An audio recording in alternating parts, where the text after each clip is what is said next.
Trump administration unveils most radical U.S. nutrition reset in decades. Big news out of the United States this week. For the first time in modern history, new federal dietary guidelines have been released that fundamentally challenge decades of nutrition advice and quietly acknowledge what millions of people eating low-carb, keto and real food diets have known all along. The U.S. dietary guidelines for 2025 to 2030 mark a historic turning point in government nutrition policy, signaling a clear departure from the low-fat, grain-heavy doctrine that shaped global food messaging for generations. Instead of warning citizens away from fat and red meat, the new guidance shifts the spotlight to whole foods, higher protein intake and a direct crackdown on ultra-processed foods and sugar. The message is no longer buried in charts or calorie equations. It is blunt, simple and long overdue: eat real food.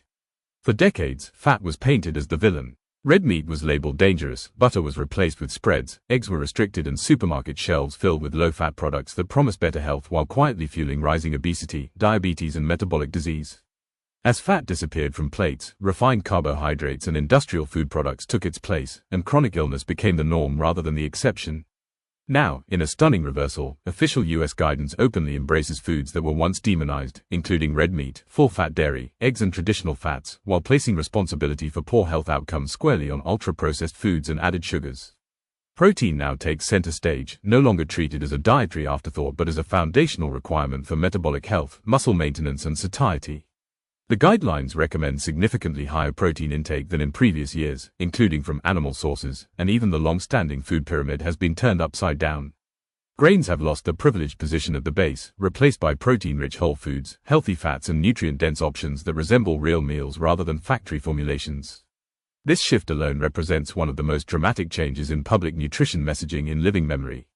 Perhaps most controversial is the reframing of saturated fat. While numeric limits technically remain, the tone has changed dramatically. Saturated fat from whole foods is no longer portrayed as a dietary enemy but discussed within context, distinguishing steak, butter and cheese from industrial seed oils and highly processed snack foods.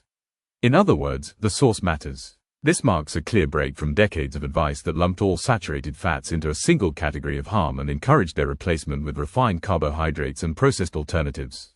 For those following keto or banting lifestyles, this nuance feels less like innovation and more like long overdue recognition. At the same time, sugar and ultra-processed foods have finally been placed under the microscope. The new guidelines take a far harder line against added sugars, sugary drinks, artificial sweeteners and packaged foods engineered for shelf life rather than nourishment. The language is no longer vague or forgiving. These products are directly linked to obesity, insulin resistance and chronic disease, and their reduction is positioned as essential to reversing the modern health crisis. This aligns closely with what the keto and metabolic health community has been saying for years. The real problem was never fat, but the removal of fat and protein in favor of sugar and chemical substitutes. While the guidelines stop short of formally endorsing ketogenic or low-carbohydrate diets, the philosophical shift is unmistakable. Food quality now outweighs nutrient math. Whole foods matter more than percentages. Metabolic health has entered the conversation in a way it never has before. These guidelines will influence school meals, hospitals, military nutrition and public health messaging for years to come, slowly reshaping how food is discussed, regulated and served. This moment is not about politics and it is not about trends. It is about reality catching up with results. Millions of people have lost weight, reversed insulin resistance, reduced inflammation and reclaimed their health by doing the very things these guidelines are now cautiously acknowledging: eating real food, prioritizing protein, embracing healthy fats and removing sugar from the center of the plate. What was once labeled dangerous is now being reconsidered. What was once promoted as healthy is now being questioned.